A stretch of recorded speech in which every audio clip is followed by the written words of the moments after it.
just reframing that conversation a little bit is a little bit easier for me to get down to it. And then I think the other thing too is I clearly say that, like, I don't know if this is a story that I'm just telling myself. Am I making this up? I need help to process through this. Am I crazy type of thing? And this is how I feel. And it's more of instead of a blame game or a confrontation, it is a easier way to be able to open it up. Welcome to the Leading Lane podcast for real estate pros by real estate pros with your hosts, Ashley Frederick and Stephen Birch. If you're looking for an honest, authentic, and raw perspective, you found it. Hi, everyone. Welcome back to the Leading Lane podcast. We're excited to have you this week. Maybe there'll be a fun outtake before this one starts. This week, we're going to talk a little bit about misconceptions / not asking for help. So more or less, I think, we've had a couple of situations and transactions and office and life that maybe someone views something a certain way and then they sit with it. And they don't do anything with it. And then things start to kind of roll out of control, or they tell themselves a story in their head that was never true. And then it's 3 months later and you sit down and you talk about it. And then you realize you wasted 3 months being upset about something because it was never the intention anyway. So, I think maybe just talking about how we get to misconceptions and maybe the best solution as far as moving forward. So, Stephen, give me a little bit of insight on your thoughts. Well, I think first we have to understand that, I think both you and I are very direct, right? We've already established that. And so I think sometimes it's hard for me to understand, why don't you just freaking say something, right? Like if you have an issue, if you're struggling with something, if there's a frustration, something's going on, I did something wrong, whatever it may be, just flip and say something. And let's talk about it. Let's figure out a solution. And so I think really when you first brought this up of conversation of topic, what I've learned so much, and I have to give it to Aaron, one of Ryan's coaches, right, is the Kolbe assessment. And I don't remember what all the different numbers mean, right? But it's more of an understanding. It's an assessment about how people engage, react, how they process information, versus to where a DISC profile is more about personality. This is how you actually do the work, right? Fact finder, follow through, quick start, and implementer. Right. So I think it wasn't until necessarily this assessment that I already knew that I was different, got that, but until I understood about how other people take the information, process through it, what they do with it. And so we've made our entire team do it. And so I'm a very quick start. I don't get down into the weeds of absolutely everything. And so when an issue arises, I'm like, hey, let's just figure it out. And that's why I'm that way. So anyways, going back to the people that don't do that, they sit on it. I typically, to me, they tell themselves more of a bullshit story. Then it rolls, it festers, it builds. And then there's something that happens that something so small that triggers then a huge blow up. And I think that just carrying that weight and carrying that animosity or the bullshit story that you're telling yourself, it just creates a spiral effect later on, and it's not healthy. So I don't know how to help those not do that, right? But I don't know. It's just I think we're an open book, and we're here to help people, and it's just wildly frustrating that some don't do that. I think that it's an awareness, right? So I think I would encourage people to be more aware of their thoughts, concerns, feelings. And sometimes I think it has to be either a reality check to yourself or, right, you have a friend that is going to have a reality check for you and be like, so this isn't right. You seem off, right? Whatever. And I think it's the time frame though, right? So think people are always afraid to hurt other people's feelings, I think is what Mhm. it comes down to. We can be direct, right? And a lot of times when we're direct, people take that the wrong way when in all reality, I just wanted to get to the point and move on. Or some people don't want to say something because they think that it'll hurt someone's Mhm. feelings. So then they just go a long time without saying anything. And then by the time it comes up, it's might be beyond repair or whatnot when it was a simple misconception. So, I think it's awareness of, is this true? Is this just a story I'm telling myself? Do I have facts? So that's what I like to try to have people do too, is if you're feeling a certain way, like, are there facts to support it? So Mhm. is it a misconception? Is it factual? Is it a little bit of both? Is there Mhm. some drama added in there that was unnecessary as well that, might add some fuel to the fire? But really, if you're feeling a certain way or feel out of place, like who's the person you need to talk to change Mhm. that? So I think that's where people get just lost or like stuck in their own, they get in their own way, right? We talk Yeah. about it all the time, like whether it's working in your business or on your business, and the same misconception, you get like stuck in your own pattern or in your own way of actually correcting it. Um, but it's just a matter of, even if you put time frames to it, like maybe I'll wait 2 weeks before I say something because it'll change or it's a misconception. But I'd encourage people that if something's bothering you for 2 weeks, like now it's ate up time and energy. What happens when it starts affecting, when you go home and you're Mhm. spending time with your family or your kids, or you're not sleeping well? Like those are all things that are clear indications that something's bothering you, and it's just not worth it to hang on to it.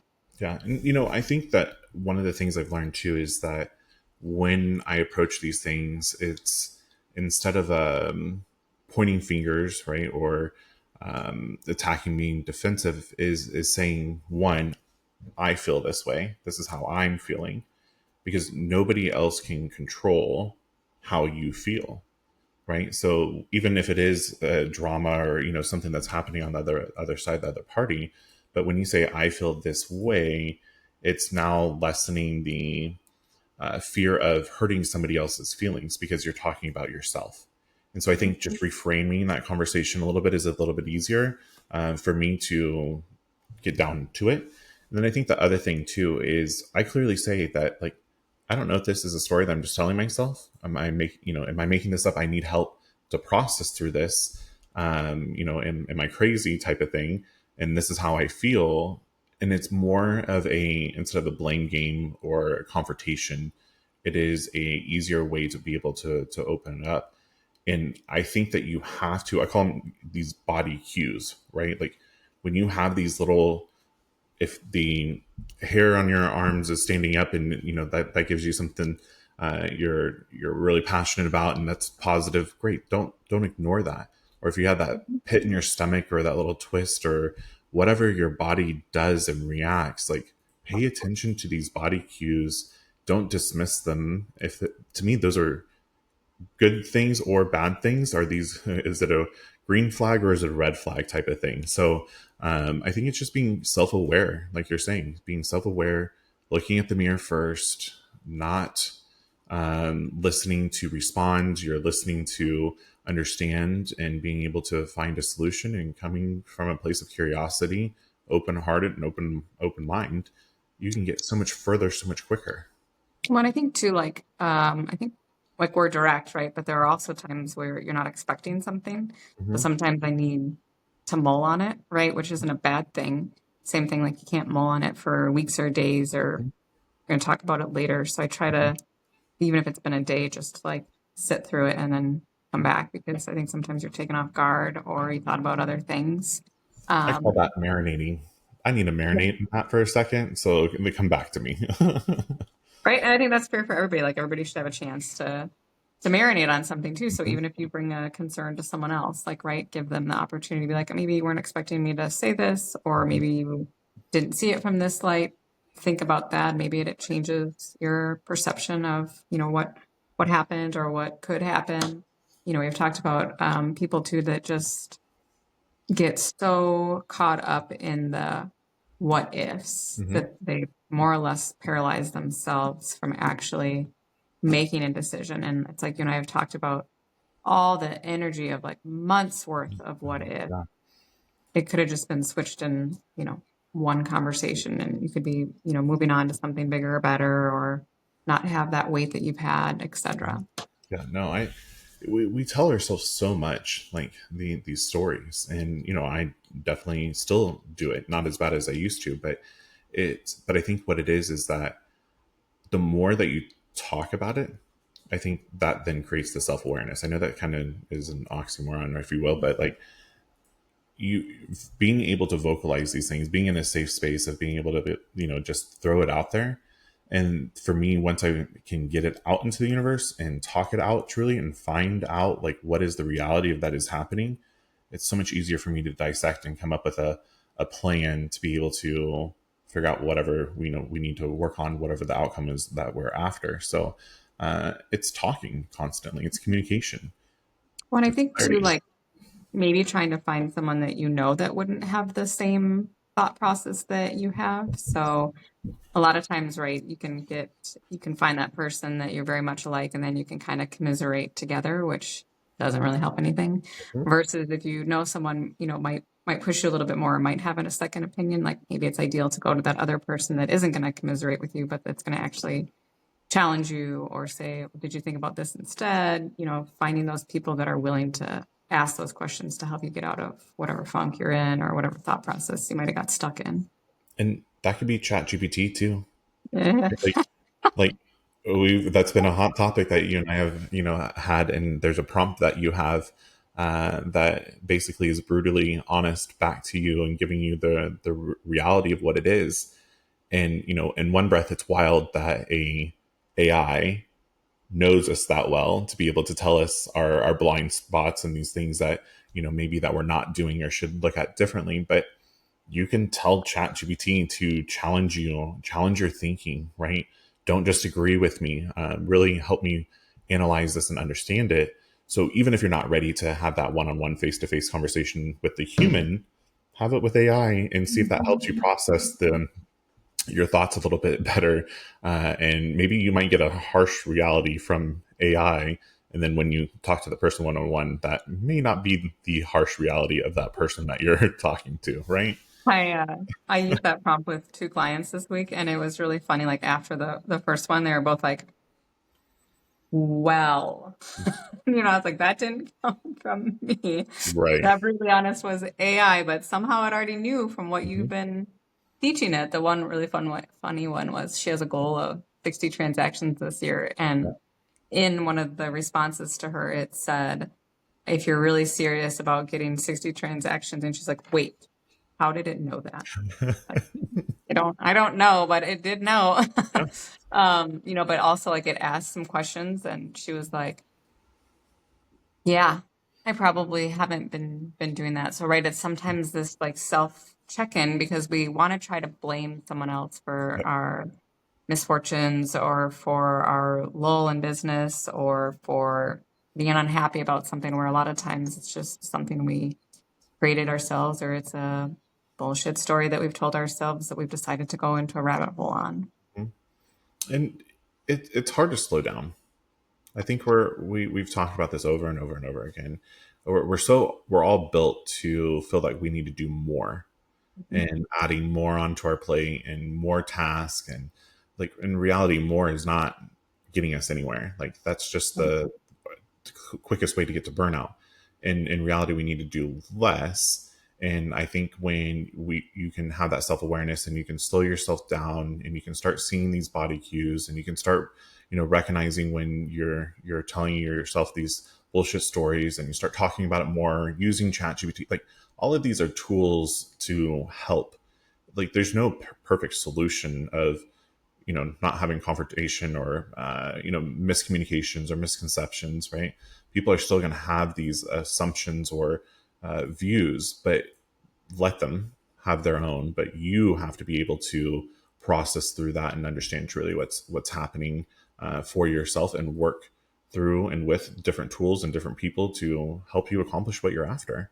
um, I've but seen some people post, I would never not recommend to have a therapist, but some people have posted about how like AI, they learn more from their AI than their therapist in the last year or something like that. I mean, it's wild, but you have to think of like all of the people that are like talking to AI and like what kind of information, and then for them to be able to output that like so fastly it is wild. And I love it though. Like I geek Yeah. out over like AI and being able to. And I don't think that AI is ever going to replace people. I mean, it could, right? But like, we're in the service. We're working with people. We're in a service industry. Didn't finish that one. We're in a service industry. It's not going to just replace us, but I guarantee you, what it will replace us are the people that are using AI. And I think that if you really lean into it and use it properly, like these tools. I mean, imagine if you, I mean, you can literally log in and you have your therapist AI, you have your business coach AI, you have your CEO, right? Like all of these different quote unquote hats that you can put in there. And Mm-hmm. really what I do is like, I know some of my weaknesses, right? I know my tone and my directness sometimes comes across that way. And because I've gotten the feedback. So I've trained my AI to help me work and not cover up those weaknesses, but enhance to where it's not such a weakness for me and give me indicators that, hey, like maybe you might want to reword this a little bit so that then there is not these misconceptions and I'm able to clearly communicate with who I have on the other side. So I think AI is a fantastic tool to use if used properly. Well, and I think that's a good point as far as like, we're talking about not necessarily commiserating with somebody, but I mean, literally like ask AI, like, this is how I'm feeling. Mhm.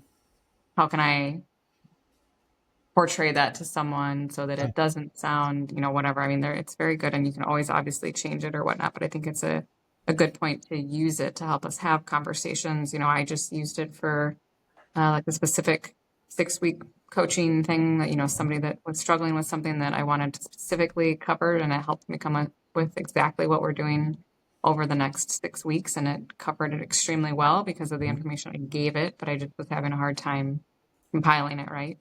And it compiles it for you. And now I have a 6-week plan that will help everyone. Well, and you can put it in like what I love to be able to do is like ask me questions to help clarify what I'm trying to accomplish and what the Mhm. outcome should be. And so it almost becomes like an interview process back and forth between myself and ChatGPT, and I also love the voice aspect of it because it feels like a true conversation. At first it kind of felt a little weird, but it truly helps me communicate to my team, and going back to the Kolbe score, right? Like I know that I shared this before, but like I put that in the custom GPT of my Kolbe score, my team's Kolbe score, their disc profile, my disc profile, and it knows I put our SWOT analysis in there. So when I write an email to Brandon, I want it to make sure that it's clearly getting all of my points, but it's formatted to be able to make it to where his Colby score, his disc assessment from his SWOT analysis, it actually is going to help him understand and comprehend better of where I am coming from. And then I Mhm. put in there, clarifying questions to ensure that, it comes back to me as well if he needs further clarification, if I happen to miss something that he needed. It's a Mhm. powerful tool of all the way around, absolutely everything. Put the information in there. Like it learns so much about you, and I think it is beautiful pulling from other people. But also, with that being said, too, there's an air of caution here of don't lose your authentic self. This is a tool, not a replacement. It's Mhm. making sure that you still have to have that conversation with a real live person. When we were at that conference, they were shared the people that are falling in love with the AI. Yeah. There's a fine line, that you'll cross over really quickly. Don't go that direction. Still have to have your feelings and who you are, right? Yeah. So, I think uh, you're right. It's a good tool so that if you're like, right, I don't want to come across harsh, make this sound more appealing. You know what I mean? So I think just helping us to think differently. absolutely, and that goes back to helping close the gap in those misconceptions. Mhm. Like we are not always right. We are human. We make mistakes too. AI is going to make mistakes, but this is a way to be able to push yourself into a completely different mindset without the complete disruption. And you have the ability to be completely open and not guarded. You're talking, I mean, you're literally typing your stuff in here. So yeah, I love it. But I think that human interaction still has to happen there. I think, the other thing about misconceptions is that people don't always know what's going on in someone else's life either. So I think that people need to be a little bit more like well-rounded in that way, and that it like what you see up front, what you see on a daily basis, it could be a facade. Mhm. It could be someone trying to keep their shit together on a regular basis, right? And I think that that's just where we get a little lost is, you get so stuck in like your view and how you see things, and it's got to be this way, but like you didn't know like someone is sick or someone Mhm. is on the verge of burnout. So that's the way that why they acted like that, right? Well, then once you find those things out, you're like, oh, I probably shouldn't have thought about it that way because I didn't Mhm. realize, this is going on. It was actually really weird last night. I think I don't know, we've talked about on the podcast about me like partially losing hearing in December. And one of my friends asked me last night if I had decided on surgery, and I said that it is a little dicey because you can't fly, and that's important for me. So Mhm. trying to figure that out. And she made a comment that I really hadn't thought about until last night, but how she said, there's got to be so many other things in your life that are messed up because you can't function the same. So like cognitively, in social places, in day-to-day interactions, and just your own mental awareness. And I don't know why I never thought about that. And then of course, I had to deep dive into it and did like this Google search about other side effects of potential hearing loss. And I mean, it really is. It's like this social Mhm. anxiety. It's this cognitive decline, etc. And I was like, shit, I should really schedule that surgery sooner than later. But right, I mean, you don't think about those Yeah. things. So then when someone thinks that you're mad at them or someone thinks that you're off, like no one thought about all these other things that's just one thing that's going on, right? It doesn't talk Mhm. about, things that are going on with my husband and his work or things that Mhm. are going on at home, right? Like just people forget that there's this whole round circle that makes a person and we only get to see a sliver of it.